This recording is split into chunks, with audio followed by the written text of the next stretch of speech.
Sebuah kisah kakak beradik dengan latar kehidupan yang berbeda. Sang adik harus dibutakan oleh misi balas dendam sang kakak. Terus dan terus masuk, jauh ke dalam dunia arus bawah, menjadi seorang bos gangster.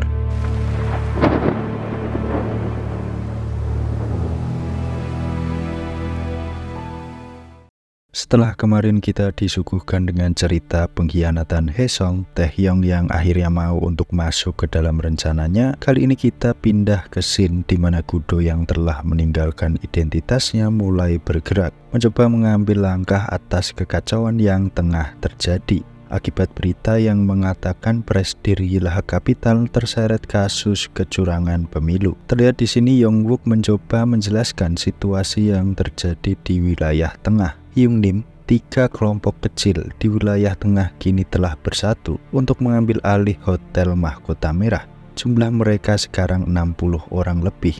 Mendengar laporan dari adiknya, Hwan menanggapi dengan sedikit melirik ke arah Yongwook, sembari mencoba membuka rolling door, tempat yang diduga markas dari ketiga kelompok ini bersarang. Dan benar, saat rolling door telah dibuka sepenuhnya oleh Hwan, sudah menanti rombongan kelompok lengkap dengan senjata masing-masing. Bersamaan Hwan juga mengatakan, tadi kau bilang 60 orang, 1 orang dari kita menghabisi 7 orang. Cukup mudah kan? Dan kini kita diperlihatkan bagaimana pedang Yilhak begitu garang dan menakutkan dengan ekspresi masing-masing dari mereka. Terlebih Songtae yang begitu tidak sabar untuk segera menghabisi para krojo ini. Karena telah sekian lama Gudo tak mengamuk. Satu persatu dari mereka akhirnya dihajar oleh ke-9 pedang Yilhak yang lebih dikenal dengan sebutan Gudo. Diawali Jeonho dengan tinjuan kerasnya mengenakan sarung tangan Kevlar berhasil menumbangkan krojo yang mencoba membuat onar di wilayah investasi Yilhak Capital. Tak hanya Jeonho, Songtae pun di sini terlihat sudah menghabisi 2 krojo sekaligus ya. Kombinasi Sunmong dan si botak dalam menghabisi lawannya pun tak kalah seru. Dan pada momen ini pula ke-9 Gudo dari Yilhak menjadi bahan pembicaraan seantero negeri Korea, di mana mereka berhasil mengalahkan puluhan anggota dari gabungan kelompok kecil yang mencoba mengambil alih hak bisnis Yilhak tanpa luka yang berarti dan mengklaim kembali wilayah Red Crown. Saat telah selesai dalam urusannya, tampak si botak yang mencoba berbincang dengan Hwan. Sepertinya sudah beres, yang kemudian direspon oleh Hwan. Benar, dan apakah ada yang terluka? Di sini si botak merespon kembali bahwa Dokbae dan juga Guchang sedikit mengalami luka kecil, namun mereka masih mampu untuk bergerak. Di sela-sela perbincangan antara Hwan dan si botak, tampak Jeonho yang kaget saat melihat apa yang dilihatnya dalam layar ponsel yang ia genggam. Dengan panik, Jeonho lantas mengatakan, tampaknya kita harus ke rumah sakit sekarang, presdir kita sedang dalam masalah. Hal ini tentu membuat Hwan terdiam atas laporan Jeonho ya. Dan kali ini Shin memperlihatkan Lee Sung-hak yang sudah terbaring tak berdaya lengkap dengan peralatan medis yang menempel di sekujur badannya. Di luar ruangan tempat Sung-hak terbaring, situasi kacau di mana semua Gudo telah berkumpul setelah membereskan wilayah Red Crown. Tampak si botak yang tak bisa menerima laporan dari sang dokter terkait dengan keadaan Lee Sung-hak. Apa yang kau bicarakan? Kau harus menyelamatkan nyawanya. Begitulah si botak ini berkata ya. Juga terlihat Jeonho yang sedang mencoba menahan emosinya mengumpat lirih. Jabingan, siapa yang telah berani melakukan ini pada Presdir Yilhak Capital? Sedikit mendengar umpatan Jeonho, Sunmong di sini mencoba menjelaskan apa yang dirinya tahu. Aku mendengar bahwa ini ulah dari organisasi Cina dari wilayah barat daya. Saksi bilang bahwa Presdir diserang ketika ia hendak kembali ke markas usai pemeriksaan dari kantor kejaksaan. Mendengar hal ini, Jeonho tampak menggebu-gebu mencoba mengajak Hwan untuk langsung pergi ke sana membalas perbuatan mereka terhadap Presdir. Tunggu apa lagi? Ayo kita serang mereka, Hyungnim. Sebagai Gudo berperingkat pertama dan bisa dibilang juga ketua dari mereka, Hwan tak mau mengambil langkah yang gegabah. Aku juga ingin kita segera ke sana, tapi aku harus pastikan dulu satu hal. Mungkin karena Wang Hao ya. Tapi di sini Jeonho masih bersikeras membuat risih Huan. Itu bisa dilihat dari sikapnya yang kemudian dingin sembari mengatakan, "Apa kau tak paham apa yang kukatakan tadi?" Bisa dimaklumi ya. Siapapun yang menghadapi situasi ini pasti berpikir untuk segera membalas dendam, termasuk Mimin ataupun juga kalian. Lanjut. Dan terlihat kini Sungmong yang mulai mengatakan sesuatu. Apa ini karena orang yang bernama Wang Hao? Presdir sedang terbaring tak berdaya, berjuang antara hidup dan mati. Apa kau masih berpikiran untuk mempercayai orang tersebut? Mendengar hal ini, tampak Huan yang hanya bisa terdiam, menatap tajam ke arah Sunmong. Lantas Sunmong pun pergi meninggalkan mereka, sembari mengumpat lirih atas situasi ini. Japingan. Menyisakan Huan, Jeonho, dan juga si botak, di mana si botak mengatakan sesuatu yang tidak kalah penting. Aku mendengar ketua perencana baru kita, Han Haesong, juga ada di sana saat kejadian penyerangan Presdir, dan Yongwook sudah dalam perjalanan menuju ke sana untuk menggali informasi lebih lanjut.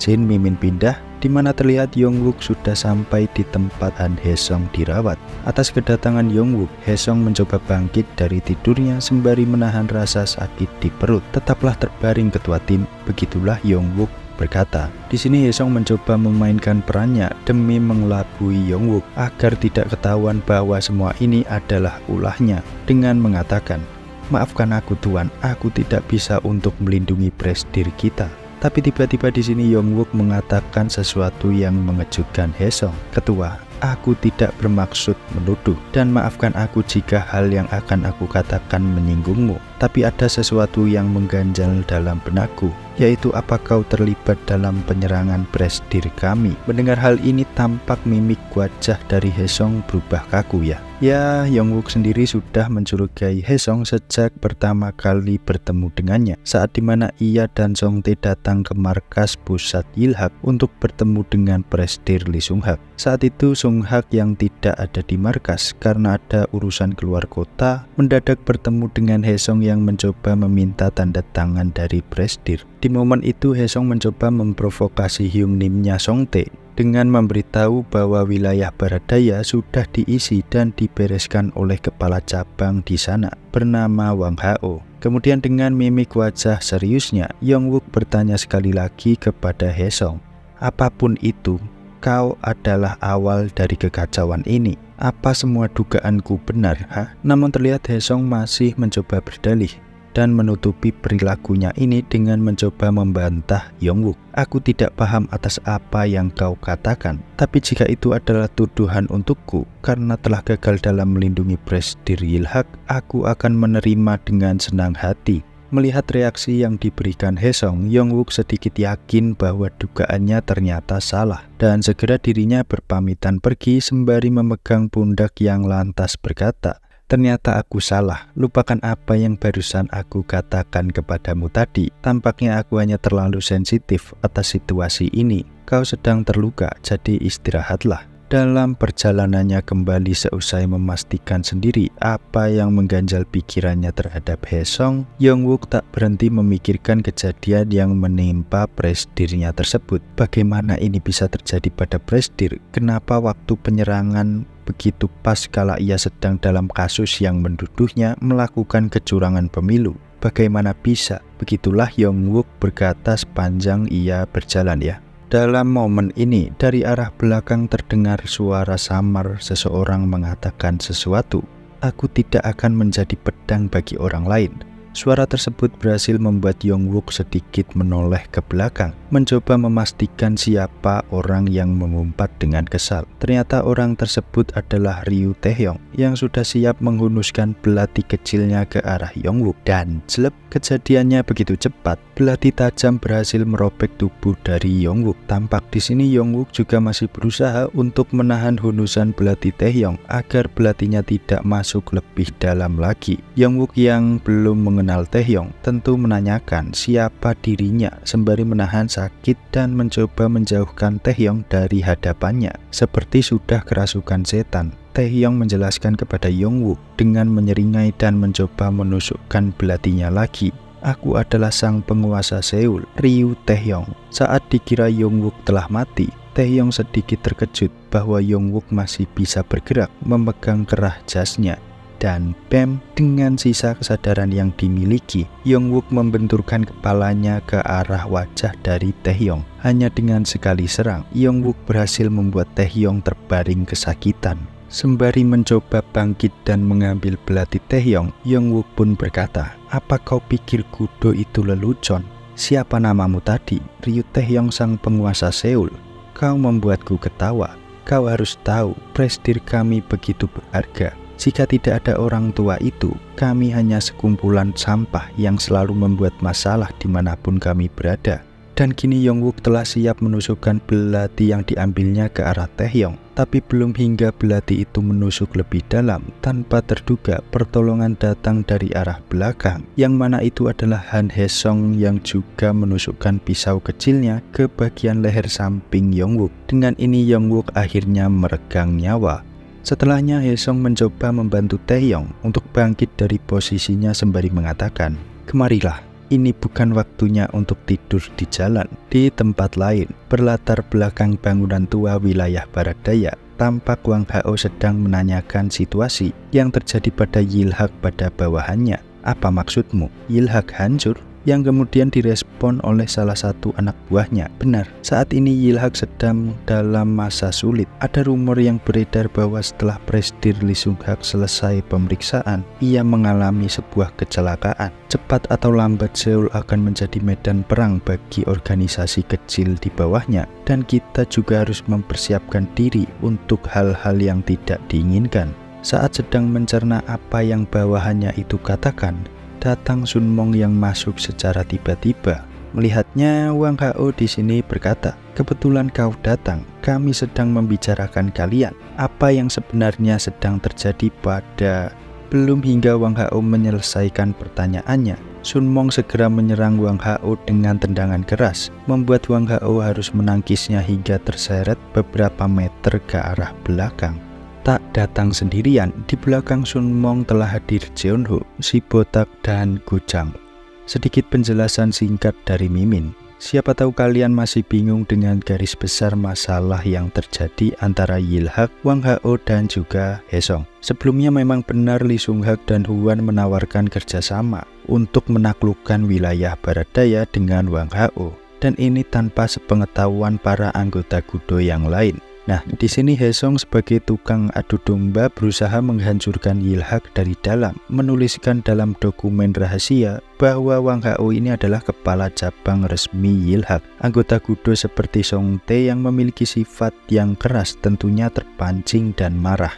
Dan hal ini bersamaan dengan kasus yang sedang terjadi pada prestir Lee Sung-hak membuat anggota seperti Sun Mong, Jeonho, dan yang lain langsung menuduh bahwa Wang Hao adalah dalang di balik semua ini, sehingga mereka datang menghampiri Wang Hao ini ya. Di sini pun walau hanya sebuah kesalahpahaman yang terjadi olehnya, Wang Hao tidak lantas mencoba menjelaskan ketidaktahuannya perihal apa yang terjadi, dan malah mencoba menyerang orang-orang dari Kudo dengan mengayunkan senjata andalannya, yaitu golok. Tapi serangan ini masih bisa dihindari oleh si botak dan Sun Mong dan Wang Hao yang mengumpat lirih di sini. Jabingan Kudo benar-benar orang yang suka mencari masalah. Dalam diamnya, Gojang dari arah belakang mencoba meninju Wang Hao. Namun gerakan ini segera disadari oleh Wang Hao yang kemudian dirinya langsung memutar badan, juga menyabetkan golok andalannya tersebut. Dan seret, Gojang terkena sayatan memanjang pada mata kirinya. Setelah melukai Gojang, Wang Hao sadar bahwa situasi ini tidak akan bisa dimenangkan olehnya, sehingga ia lebih memilih melarikan diri dengan melompat dari ketinggian gedung tempat keributan terjadi. Dan di tempat lain sudah ada Song Tae dan Huan yang sedang berdebat perihal kepergian anggota Kudo yang lain tanpa arahannya. "Beritahu aku kemana mereka pergi," tanya Huan kepada Song Tae ya cuy. Dan dimana di sini Song Tae merespon pertanyaan ini dengan santai bahwa mereka pergi ke wilayah barat daya, mencoba menghabisi kepala cabang di sana. Mendengar hal ini, Huan sedikit terkejut mengapa Song Tae memanggil Wang Hao dengan sebutan kepala cabang, dan menebak apakah dirinya yang melaporkan prestir Lee Sung-hak. Dengan rumor yang mengatakan bahwa Wang Hao bisa menang karena mendapat bantuan dari Wang Hao yang menjadi tim suksesnya. Song Tae di sini pun tak mengelak, malah mengatakan kepada Huan bahwa mereka hanyalah preman yang sudah tidak lagi dibutuhkan. Ketika Prestige terpilih, pada akhirnya Gudo akan terbuang. Mendengar Song Tae memiliki pola pikir demikian, Huan lantas mengeluarkan Song Tae dari Gudo dengan mengatakan, "Kau tahu apa yang telah Prestige perbuat pada kita. Kenapa kau tidak melihat itu? Mulai saat ini kau bukanlah bagian dari Gudo maupun Yilhak." Begitu mengejutkannya, Song Tae di sini melakukan hal yang tidak pernah dipikirkan oleh Huan, yaitu bahwa ia akan menusukkan belati kepadanya, cuy. Dan ya, mungkin sampai sini aja dulu Mimin menemani kalian. Tonton keseruan jalan ceritanya hanya di Suwarni Channel. Akhir kata Mimin pamit undur diri dan jangan lupa minum susu setiap hari. Bye.